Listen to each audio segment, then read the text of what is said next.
22 septembre 2024, na Tongo Nde Mokolo, président de la République Félix-Antoine Tshisekedi Tshilombo Fachi Beto le double honneur du système Akitaki na New York. Pour un rendez-vous annuel, Oyo Ezalaka, pour un dirigeant nyonso ya monde. Pour un président de la République Félix-Antoine Tshisekedi Tshilombo, ezali pe pona mission moko officielle interaméricaine pona quelques jours. Oyo ezali pona activité politique ya niveau ya likolo.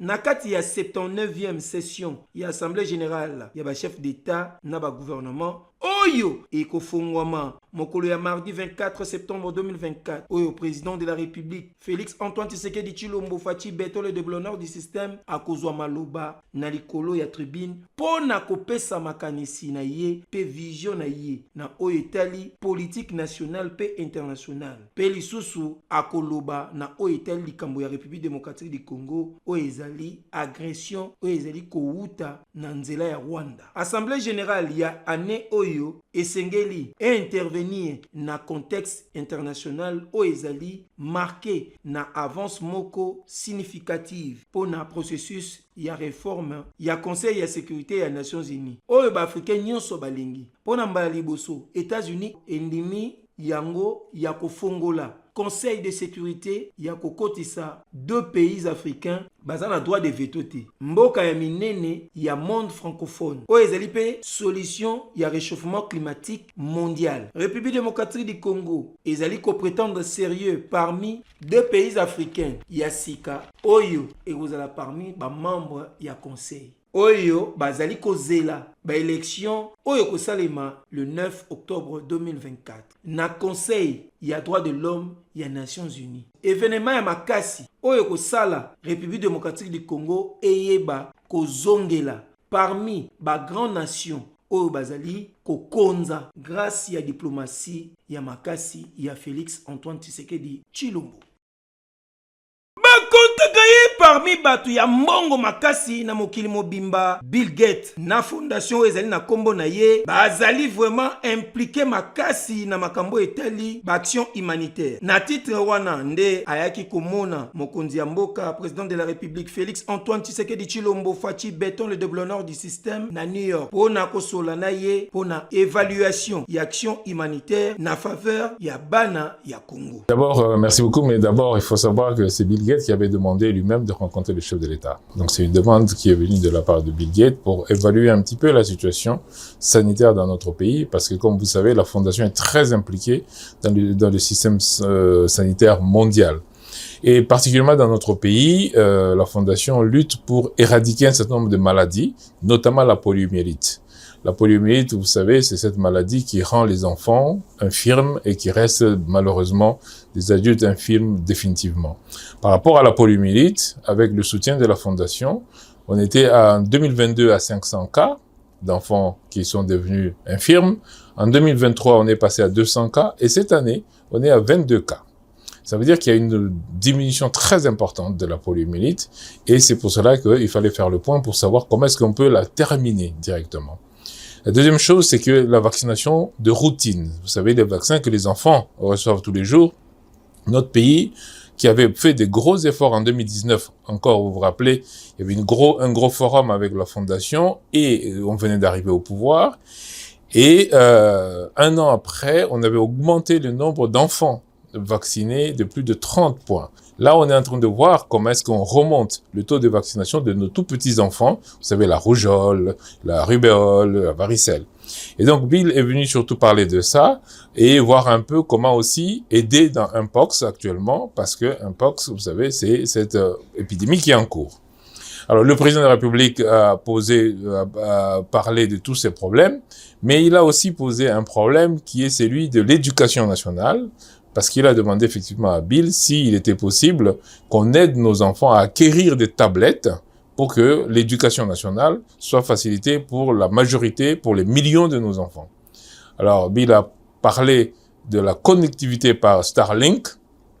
Donc, il va travailler éventuellement pour aider la RDC à avoir une connectivité Internet par Starlink, ce qui pourrait donc ensuite permettre que les tablettes puisse permettre effectivement que les enseignants puissent enseigner même à distance à nos enfants. Boye bape bokangake Bill Gates andimi ko accompagner République démocratique du Congo na secteur ya agriculture avec un partenaire idéologie. Oyo azali ko souhaiter que na 2025 akoya awa na Kinshasa na République démocratique du Congo.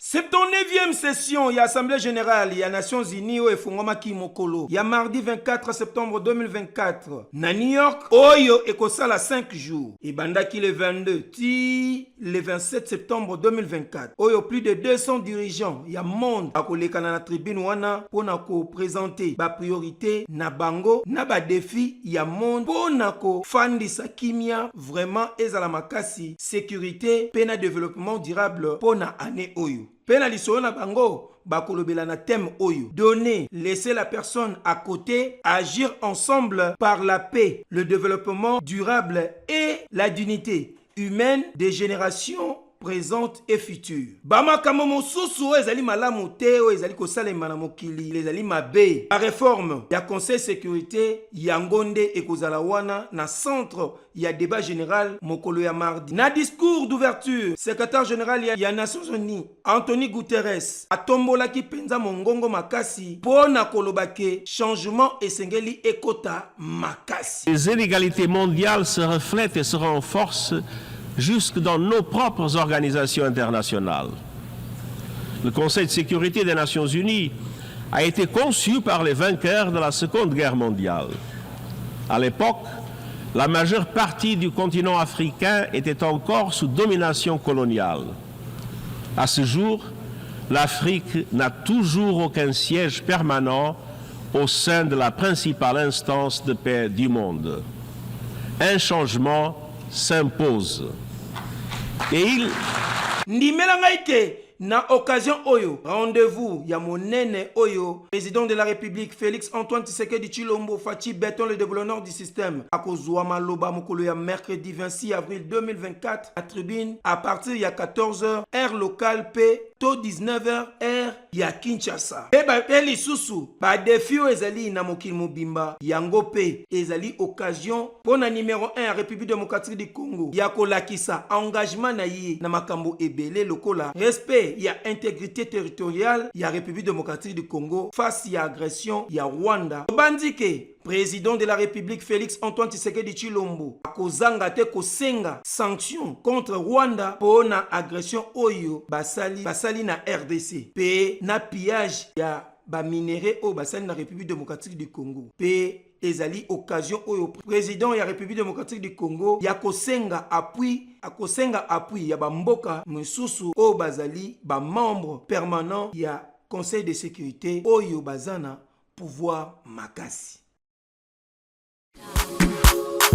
Cybercafé Jafar, votre partenaire pour la DV Loterie. Bana Congo Kinshasa, Congo Brazzaville, Cybercafé Jafar.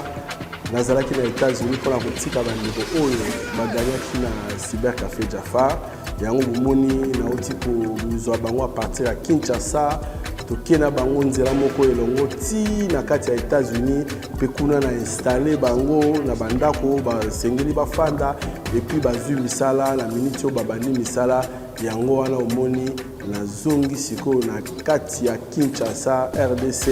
pour que naïba pe kosunga bandeko mosusu oyo barobeta DV ya année oyo. Nakoya na nga na une nouvelle ya ouverture ya DV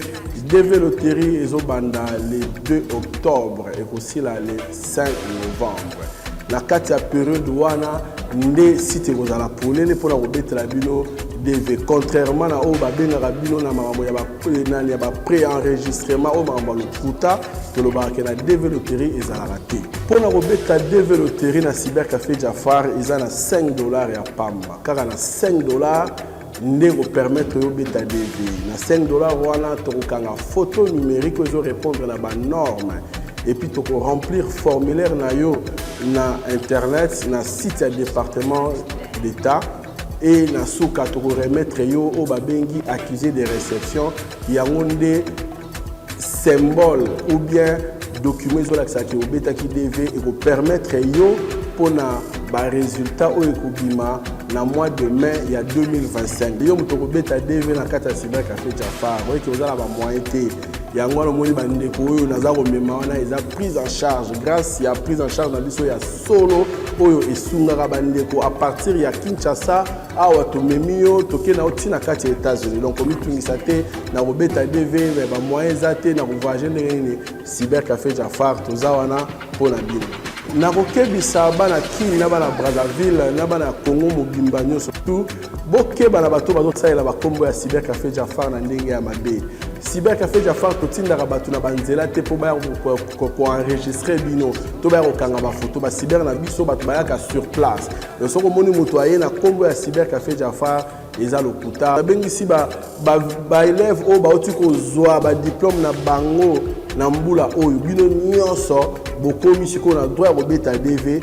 Café Jafar tokoyamba bino baporte na biso eza ouvert mpo na bino boyebi baadresse na biso oyo tochangeaka te depuis tobanda ya liboso ezali na bon marché cyber moko oyo ezalaka wana ezali cybercafé Jafar tokangami na Robank ya mibale toza mpona bana ya Tchango mobimba cyber na bino totiela bino na quartier 1 en face ya Eucalyptus na restaurant DFC soyebi lisusu bandeko na biso na Victoire mpona bandeko nyonso tout oyo bazali tout autour ya Victoire cybercafé Jafar toza wana bongo na immeuble ya PDG Mayatos toza lisusu na Kitambo magasin juste na rond-point Kitambo magasin pene ya shop Vodacom bokomona cybercafé Jafar toza wana sans oublier bandeko na biso ya rond-point Ngaba na rond-point Ngaba eza cyber oyo tofungolelaki bino année passée mpona bato nyonso tout oyo bazali na mopanzi wana rond-point Ngaba eza pene na bino tozali en face ya Finka tobosani te bandeko na biso ya Brazzaville na Brazzaville le seul et l'unique cybercafé Jafar oyo tozali bongo na en diagonale ya mairie ya Mongali sur rue Basundi numéro 39 bis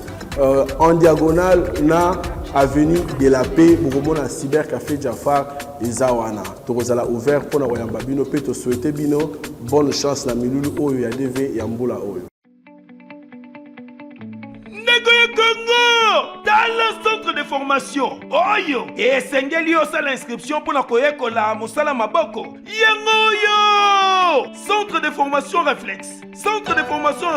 efongoli baporte na yango c'est-à-dire ezali kosalisa bainscription na baoption lokola pâtisserie hôtellerie audiovisuel anglais informatique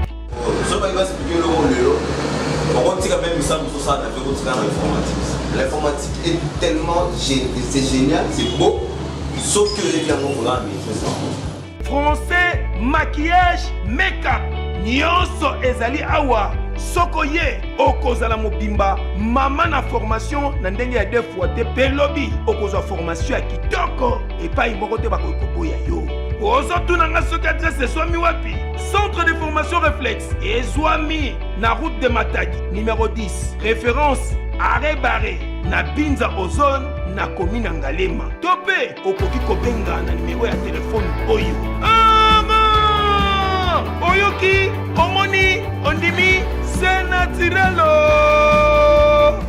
eyindaki mabe awa na komi na Bumbu mpona bange na lancement officiel ya candidat président ya Union nationale des caméramens du Congo INCC na mokuse yenani Merlin Kamalandwa véritable caméraman ya tongo ya kosakana te oyo afandisa bulo oyo na ndenge ya deux fois te ye penza akolisa bulo pe alakisaki musala ya kozala caméraman to héros de l'ombre ezali penza musala moko noble oyo epesaka mpifo makasi lokola azalaka véritable mwana ya Bumbu né et grandi oyo babengaka ye jeune homme aloué Monsieur formidable oyo alongola complexe ya bana Bumbu ndimela ngai ke na cadre ya campagne na ye en tant que candidat président na kati ya association INCC asangisaki ba natif nyonso ya bana Bumbu o bazali ba cameraman na ba mususu oyo bazali ya commune voisine lokola commune ya Selembao basanganaki awa lokola moto moko pote bayeba na kosala lancement ya kitoko ya campagne na ye mingi kosangana oyo ezalaki mpona kotalisa bango situation oyo ba cameraman bazali nango ba problème nini bazali nango pe ya koyebisa na ba cameraman nyonso oyo bazali na kati ya association oyo te bayeba na kosadere massivement po bazali na ba makanisi kitoko oyo esengeli batia na kati pote association ekende liboso pona avantage ya ba cameraman nyonso. Na cadre ya structure na biso babengaka Union nationale des cameramen du Congo UNCC et tozali déjà la campagne électorale. Alors ezali moment oyo na monta kota zamba pona koluka ba oyo basengeli bapesa ye maboko. Ndenge pe boyebi ete nazali natif vraiment na bumbu na lobaki na kokaki ko banana nu musik na ba commune mosusu te to na ba structure mosusu te. Ndenge Bible le biso ke bosala bato nyonso ba discipline ngai me bo banana Jérusalem. Ya on lobaki ete na banana na commune oyo et fula ngai na sala mosala ya caméra nazaki ngai mope na ndeko Dieu Matondo oyo bazali mambo ya Tike Ganya yepe lokola natif ya Selembao to sanganaki poto talisa ba cameraman oyo bazana bumbu na Selembao l'importance ya kosadere na UNCC. Pourquoi biso Tike Ganya to ngito aux affaires to diriger UNCC lobby to talisaki bango 10 projets 10 axes oyo zo constituer projet de société na biso ensemble to sololi kitoko bayambi l'initiative oyo et puis nazana sengo ko kama ete bumbu na Selembao ezali penza na ba cameraman elongo yango ezalaki tina na ba rencontre oyo et puis tolobi ete soki tozwi bokonzi soki tozwi confiance na bango ma sanga ya boye ekokoba kosalema mpona totalisa na public totalisa bato nyonso valeur ya cameraman tosengeli ete tozala na siège na biso confortable moto azali moto ya malonga moto alingi komona na azali moto moko sérieux et celi azala na adresse yango ezali priorité ya liboso. Une fois nous sommes aux affaires 30 premiers jours si pas 45 premiers jours biso Tike Ganya to doter UNCC na siège ya malonga pour que to mona mosala to valoriser mosala ya cameraman congolais na ba cameraman nyonso ya mboka Congo esika nyonso zali ozala na chaîne to ozala indépendant ngonga yango ekoki to banaki kozela ntango molai le 29 septembre de dimanche prochain na bengi biso banso toya na siège na biso ya provisoire na Grand Kasai pour na to voter Tike Ganya pour les renouveaux ya UNCC. Tike Ganya oyo ezali kokuma mepa ya ngai ndeko na bino comme président Merlin Meika Malandwa pour que to valoriser mosala ya cameraman. Élection ezali kosalema ezali kaka pona candidat président te ezali pona comité exécutif ya UNCC oyo baye pona ko faire comprendre na ba électeur na bango to na ba cameraman nyonso tina nini esengeli bo voter bango pote bango bayeba na ko kamba bango avec un partenaire idéologie po bazali tout d'abord Tike Ganya oyo basangani lokola moto moko pona koluka kosala musala pona association ya ba cameraman ekende toujours liboso surtout que ya kopesa UNCC ba dimension mususu oyo esengeli pona avantage ya cameraman moko na moko. Ndimelanga ke na kati ya réunion oyo ba question ya ndenge na ndenge epuzamaki kasi lokola comité ya Tike Ganya oyo ezali makasi avec ye moko Merlin Kamalandwa mais c'est formidable oyo afandisa bongo na ndenga mukete babetaki dada ya ko répondre bango kitoko pe ba convaincaki bango bato nyonso bazalaki awa batondaki na esengo na réponse bapesaki bango pe basepelaki makasi babiki pona bango bamoni candidat ya solo ezali Tike Ganya oyo basali ya Merlin Kamalandwa avec impact naido personne ngali esengo makasi d'abord de 1 lelo na bumbu tozana de Tike Ganya na biso la poste ya président Merlin Kamalandwa pe na trésorier na biso tozana ye ndeko na biso de Matondo. J'espère bien qu'il a profité de l'occasion où on peut signaler que notable à Bumbu na losenga boye na banani surtout au bangami moi na Bumbu à caméraman à Bumbu so nous to kutana le 29 la partie à 9h le siège national à biso ya INSS c'est-à-dire que l'Union nationale des caméras du Congo to kutana wana poto voter Tike Ganya na biso de Merlin Kamalandwa to yami président Merlin awana na Bumbu. Il a une question ya kokutana pe kosolana biso kotalisa biso vision na ye par rapport à l'élection oyo tozali bongo kobokisa oyo kozala dimanche ozali koya sadi toyoki ba ambition na ye ba projet aza nango oyo ya malamu mpona évolution mpe avenir ya ba cameraman congolais c'est-à-dire na onga na yoki voilà pourquoi na telemi liboso ya caméra mpona koyebisa bandeko cameraman tout oyo baa na ville province de Kinshasa candidat kovote ezali président Merlin oyo to alobeli biso vraiment toza convaincu qu'avec président Merlin INCC ekozonga mpe tokozwa baconsidération comme il faut. Boyoki bomoni bondimi boyeba mpe bokanga ke campagne oyo ezali kosala 5 jours ya pamba le 29 septembre 2024 nde vote ekosalema yango tozali koyebisa bino ke po vote tike gagnant oyo bango nde bazali na makanisi ya solo surtout ke tango baprésente projet de société na bango awa bacameraman nyonso bazalaki convaincu na yango mpo bamonaki ke bango bazali capable mpe bazali na makanisi ya solo mpo na avancement ya UNCC. Me bandeko misato bato bazotia population ya terre jaune oyo toya Kinshasa mal à l'aise bango oyo na oyo moto na bango yango wana na se bazwa moto wana seulement si kokendo botolaka bato biloko na njelo bobenga bango ba postura sikoyo basala ndeni oyo afandaka soki na ndinja oyo soki pa bona place baza ko se rejoindre baye basali organisation coalition na bango oyo a démarré moto kuna na mbinja ye babeti ba forfait awa et azongi na moto na mbinja donc basalaka na bango bongo non les 2 jours passés ici ba commettre forfait na fille moko na ebite soka zaliwa azalaki awa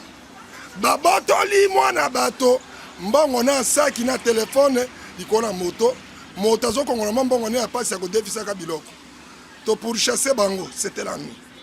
to pour chasser bango d'une manière ou d'une autre na tinele kaka oyo ya cadastre oyo kosilisa ngai awa na 3 paot komata cadastre si tinele wana kaka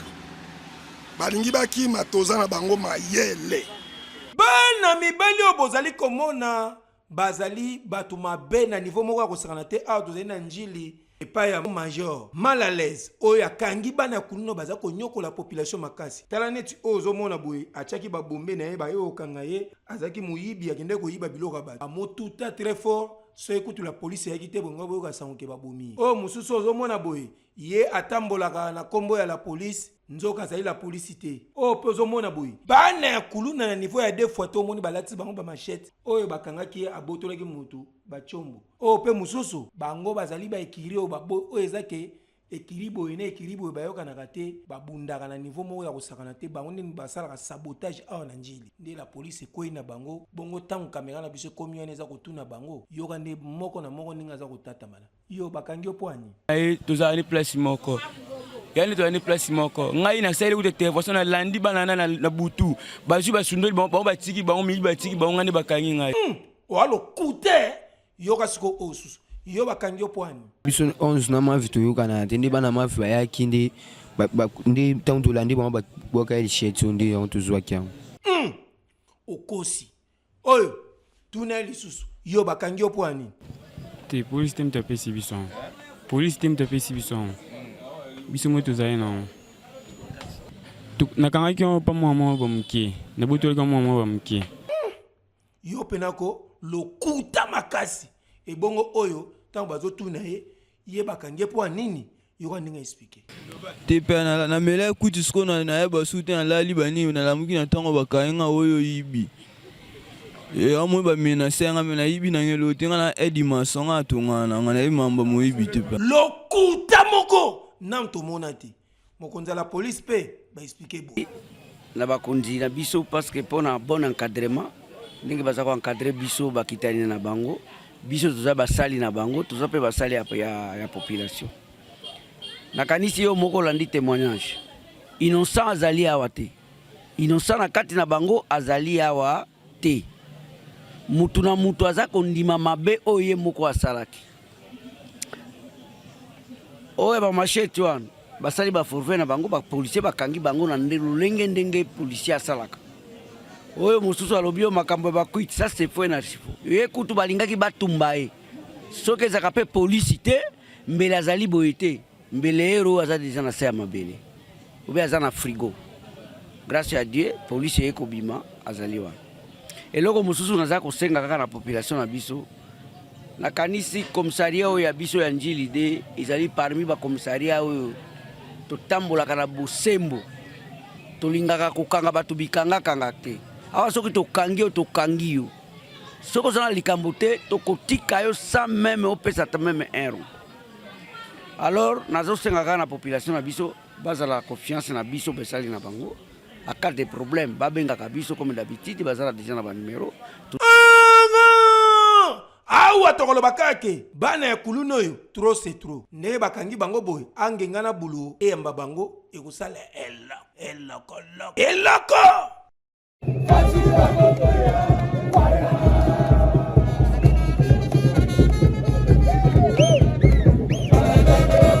Les amis de la presse, nous sommes le front des jeunes pour les sursauts patriotiques Fachi 20.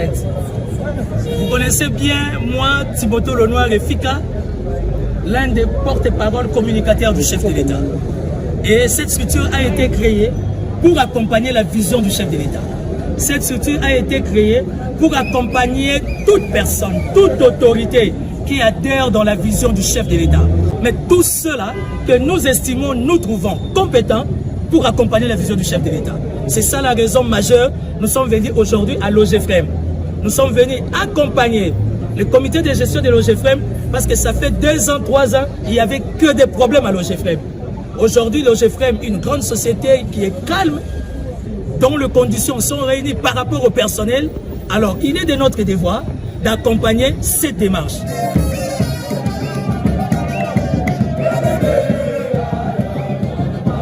Monsieur le DG, personnellement, je suis un garçon très bien élevé. Nous vous présentons d'abord toutes nos excuses par rapport à cette manière de faire, mais c'est notre manière de faire. En fait, nous sommes le front des jeunes pour le sursaut patriotique Fachi 20. C'est depuis que le chef de l'État bénéficie de son 2e mandat, nous avons créé cette structure et nous sommes très opérationnels. Nous accompagnons, nous soutenons tous les chefs de corps, les mandataires publics, les ministres, ceux-là que nous estimons efficaces pour accompagner la République. Nous sommes venus vous voir, ça fait 2 ans, 3 ans, l'OGFM avait trop de problèmes. Des problèmes à l'extrême. Mais depuis que vous êtes là, il y a la paix d'abord. Et puis il y a la quiétude, les conditions de travail. Nous ne savons pas quel miracle vous faites pour que vous soyez toujours à la ligne. Raison pour laquelle mes services et moi, nous nous sommes décidés par principe de base de vous écrire. Merci beaucoup pour l'interactivité de vos services. Ils nous ont répondu. Nous n'allons pas vous prendre beaucoup de temps devant tout le monde avec votre équipe dirigeante. Je peux avoir un certificat. Attends, Mokonzi, avant l'Alexabino. Vous souffrez, mon pied. Certificat de mérite patriotique. Excellence, Monsieur William Kazoum, directeur général de l'Office des frais maritime modal, OGFREM. Vos efforts et votre détermination ayant conduit à la bonne gestion des ressources tant humaines, financières et autres sous la vision du président de la République, chef de l'État, son Excellence, M. Félix-Antoine Tshisekedi Tshilombo, les mouvements associatifs, Front des jeunes pour les sursauts patriotiques, FJSP Fachi 20, vous décerne ces certificats de mérite patriotique et vous encourage à œuvrer davantage pour la mise en œuvre des réformes courageuses pour la bonne marche de l'entreprise.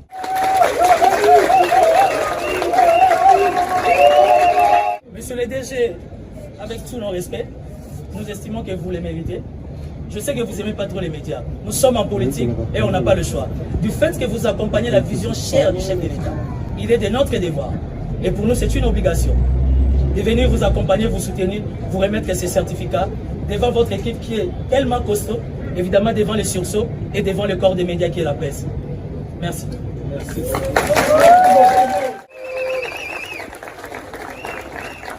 Mais ce n'est pas fini. Là, vous avez la RDC.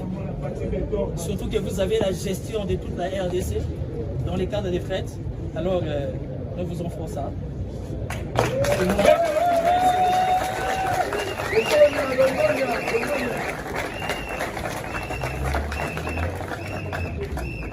Vous avez la carte. Cette tellement simple, mais j'estime que c'est les gestes qui comptent. À chaque fois, ça sera devant votre table. Vous mettrez votre stylo vert pour prendre des décisions. Vous allez penser à la jeunesse fasciste qui est derrière vous et une manière de vous dire, excellence, vous êtes condamné à faire encore mieux. Merci. Merci beaucoup, monsieur le coordonnateur. Merci beaucoup, mes chers amis jeunes quinois, la force de Fachi Béton, pour ces gestes qui me dépassent. Et les mots me manquent. Une réaction appropriée à cet élan patriotique me manque en retour comme réponse à ces gestes que vous venez de faire. À cette reconnaissance que vous avez témoigné à la modeste personne de l'ensemble du personnel de l'OGFREM qui m'accompagne dans cette mission dure que le chef de l'État nous a confiée au nom du peuple congolais, avec à la tête de ces personnels, après moi, le directeur général adjoint ici présent, M. Emmanuel Samba. C'est la première fois que je rencontre le Cordo. Je n'ai même pas son numéro. Je ne sors pas, mais lui me connaît. Et vous, vous me connaissez et vous nous suivez. Voilà pourquoi nous devons être dans le travail. Le véritable propriétaire de l'OGFREM, c'est le peuple congolais. Je tiens à vous remercier de tout cœur au nom de la direction générale de l'OGFREM, au nom de l'ensemble du personnel ici présent, pour ces gestes. Les certificats de mérite que vous venez de me décerner, ou vous décernez à la direction générale de l'OGFREM, nous les dédions au chef de l'État, qui est le premier citoyen de cette République, qui veut que cette République recouvre sa dignité et son honneur, mais par la qualité du travail de tout un chacun. Ennemi ya bamiyibi nyonso bayibaka mbongo ya l'État lokola azalaka gardien du temple ya finance moto oyo chef de l'État Félix Antoine Tshisekedi Tshilombo Fachi Béton le développeur du système apesa confiance ya makasi yenani Jules Alingué Tenkei inspecteur général pe chef de service ya UGF patriote ya solo moto oyo population congolaise bazali kotiela ye motema po azali kosala musala kitoko mokolo ya 25 septembre 2024 mobange na marche de soutien ya ba jeune basangana ki lokola moto moko po na ko soutenir Jules Alingete na musala kitoko azali kosala par rapport ya nyonso bazali kosala makita po na ko déstabiliser ndimela ngai ke na kati ya ba jeune wana tomona ki présence ya communicateur ya makasi le plus influent pe ya impact makasi Gaston Piana mongamba ya peuple azalaki wana na kati o bazali ko benga les bulldozers de la jeunesse quinoise et l'ongona mouvement de jeunes engagés pour le développement P tomonaki le sous présence il y a président du parti politique mouvement des nationalistes divergents Prince Kinana Kilelo ya Congo yepe azalaki wana P lisusu na président ya Asbel Congo Bomoko Maître Jacob Mbangi le silencieux oyo bazaki na pointe batambolaki kwatulu na samo yoana ona ko accompagner jeunesse oyo bayaki pona ko soutenir Jules Alingué Tenkei nyonso ezalaki pona ko dénoncer makambo oyo bazali ko sala ya makita pona ko lukandenge nini ya ko déstabiliser le gardien du temple ya finance l'homme des patrouilles financiers yango bazali ko senga na ba congolais nyonso pe ba jeune nyonso bazala vigilant na likambo oyo miyibi ya mbongo ya l'État basangani pona ko luka ko déstabiliser Jules Alingete lokola musala nezali ya kokanga miyibi o baza ko yiba mbongo ya l'État akokoma na bango awa na IGF yemoko Gaston Piana le bulldozer de la jeunesse quinoise a expliqué ki oyina discours na bango. Les amis de Gaston Piana, Congo Bomoko et les élites des jeunes engagés pour le développement du Congo condamnons Condamnons avec toute notre énergie les menaces et attaques subies par M. Jules Alinguet Nkei, l'inspecteur général des finances, chef de service de l'inspection générale des finances. En effet, depuis son accession au pouvoir, son Excellence, M. Félix Antoine Tshisekedi Tshilombo, le président de la République, a fait de la lutte contre la corruption son cheval de bataille et a placé sa confiance pour la concrétisation de celle-ci à la personne de M. Jules Alinguet Nkei, qui fera à son tour de la traque des détournés de la République démocratique du Congo son leitmotiv. Les détournés de la République démocratique du Congo, comme si on veut déqualifier ceux-là, qui ont fait du vol en masse et des détournements leur routine, veulent s'appeler et nuire à la personne de celui qui est pour, comme un prédateur et échafaudant les multiples idées, mécanismes et propos mensongers à son encontre. En effet, nous, État structure dont le développement est l'un des objectifs principaux, et considérant les actions de M. Jules Alinguet Nkei, l'inspecteur général des finances, chef de service comme un ascenseur du développement, les plébiscitant un acteur incontesté d'anticorruption au sein de notre pays. Nous ne ménagerons aucun effort pour combattre tout celui qui voudra ternir son image passant les rendre faibles. Nous appelons toute la population congolaise à la vigilance, à réserver un soutien à M. Jules Alinguet Nkei, qui est pour nous le gardien des finances de notre patrie. Oyoki, bomoni, bondimi, tikana yebisa bino ke depuis banomaye na tête ya inspection générale des finances et pas ya chef de l'État Félix Antoine Tshisekedi Tshilombo Fachi Béton, le développeur du système oyo ataki ye pona ko lutter contre la corruption lokola oyo atia yango lokola cheval de bataille na ye Jules Alinguet Nkei alligator ayaki penza pona kosilisa likambo ya corruption pe kosilisa likambo muyibi ya mbongo ya leta yango nde talatina bazali kosala ba makita pona ko déstabiliser ye oye azawana pona ko veiller mbongo ya leta eyiba mate yango ezali kosenga il faut ko soutenir ye pona lutte contre criminalité financière eyokani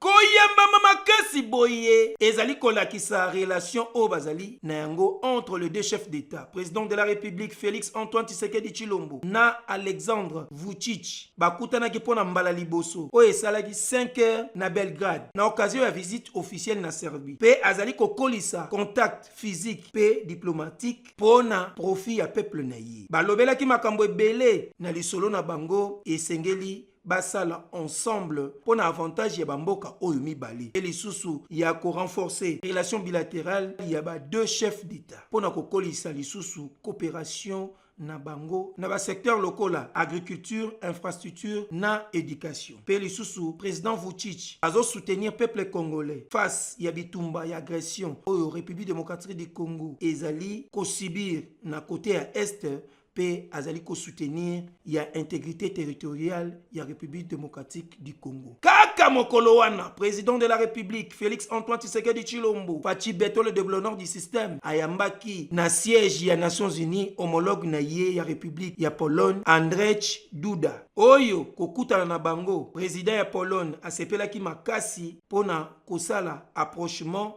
na homologue na ye ya République démocratique du Congo. Après kokutana il y a deux chefs d'État na New York, président Duda atindaka na Kinshasa na mois de juillet ya année oyo kaka mutu oyo amemelaka ye message et pas ya président Félix Antoine Tshisekedi Tshilombo lokola na ba domaine ya digitalisation na ya transformation numérique pe na domaine ya défense accès ya kozala na surveillance ya ba frontière yango nde ezalaki centre d'intérêt ya coopération. Après wana secrétaire général ya Nations Unies Antonio Guterres basololaki pona oyo etali situation sécuritaire pe humanitaire na est ya République démocratique du Congo. Chef de l'État Félix Antoine Tshisekedi Tshilombo Fachi Béton, le développeur du système na secrétaire général balobelaki likambo ya processus ya Luanda pona kotia kimia ya libela pe na justice na région ya Grand Lac. Ba deux personnalités ba pesanaki ba encouragement pona lutte oyo azosala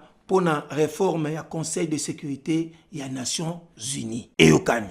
na basi oyo bozali komona batekaka biloko ase makolo, c'est-à-dire ya mobesu na oyo akokauka, c'est-à-dire ti oyo komona bango bazoteka biloko baza na nguba te masangu te, me batekaka biloko kaka na butu. Nzoka nde bango na bango ndenge ezalaka bazalaka bandumba wana bachel baza koteka biloko na bango, me bazalaka na bazuwa na bango na baproblème na bango esalaki soki mpe oyo afingaki baninga masolo na bango nde bazali yaya na bango aboyaki bamosusu wana po bango tu bazali bato batekaka na butu etie mbutu yeke barekipera leki na bango lokwa azaka impoli bamututa très fort, veut dire brutalement mono vimba tataku tala lisu ndenge vimbi elingaki kute toboka po kubo azwaki palado madame palado monsieur na tongo nango nde babengi la police eyekangi bango ntango baza kotuna bango yoka nde baza kosamba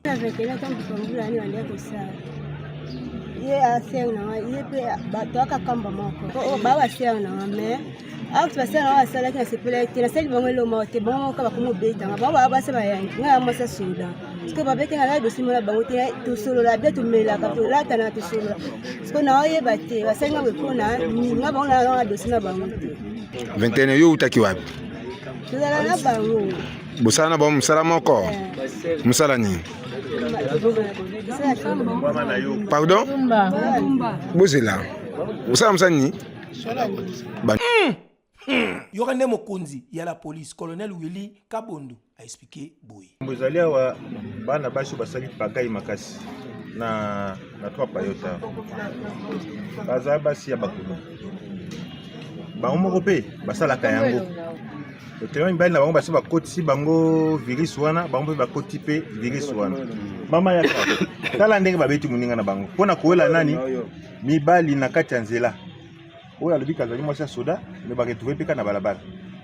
baweli mibali na bango nde bango mibale tala nde basasi moninga boyoki bomoni bondimi awa tokoloba kake mokonzi la police ayeba ndenge nini ya kokata likambo parce que ye nde azali agent de l'ordre mpona kotia kimia na bato batekaka na butu aza na nguba te masangu te elamba te maza koteka aza koteka nini dale bon bana mibali oyo bozali komona bamama na bakuluna na niveau ya 2 fois te bango kutu awa kote ya plaza bazwa na bango angare moko boyo kote kuna likolo oyo balalaka ndako wana 10 personnes bana mibali 10 na bana basi oyo ozali komona bango nde basala baoperation mosala na bango ezali ya kobotola bato biloko mpe kopapa bato mamashete kutu ndenge eza boyo bauti kopapa mwana mwasi moko mashete oyo aza na hôpital aza gravement na pota ya munene ntango la polisi eyokaki bongo nde batindaki baelema oyo bake koluka bake kofuye bango bakuti bango na ndako na bango na basi na bango oyo baoperaka ensemble ntango baza kotuna bango yoka ndenge baza kotata bana boalo kute yoka siko bakonzi ya la polisi nde baexplike komona ba jeune garçon ebele boye un ya liboso na ndako oyo babengaka hangar ndako ya batol bato bazolala plus de 10 personnes na kati na mwasi moko to basi mibale le reste mibali basili kokanga ene elenge moko boye mwana mwasi na butu babeti ye bazokisi ye na niveau moko akosaka bato azali na hôpital alors ntango baelema de garde babengi ngai par officier permanence nde nayebisi bango lokola eza juridiction na biso avec le bulletin de service bokita boassiste population pourvu que population na biso bazala na kimia pourvu que population na biso baretrouve badroit na bango nde yango batie bango maboko na ye na tongo tolesi bango nkasa tozotindika bango tout de suite na acquis et des droits pourvu que mutu na mutu mibeko ezongisa ye na nzela avoir dire makambo azoloba ke o na prison bato bazokende susu prison te eza di mensonge eza lokuta soki bato bake prison te mabe ekobotama lisusu a zéro bato bakotambola te bamoto ekobula te c'est pourquoi azosala mabe na mwa rubrique wana biso tokangi bango tozotindika bango na qui des droits soki parquet ezala parquet civil ezala parquet militaire soki bakolibere bango etali biso te biso tosokoli maboko totindiki na officier ya ministère public awa tokoloba boye longonya penza na la police oyo eza kosala mosala kitoko awa na commune ya Ntsele kote ya plaza mais bata boye bazali ebele ezosenga penza ke renforcer sécurité pe koluka ndenge nini ya koneutraliser bango nyonso elongo na basi na bango pote population ya kote oyo bazala na kimia en tout cas bata boye vungule ya solo nde tozela c'est naturel.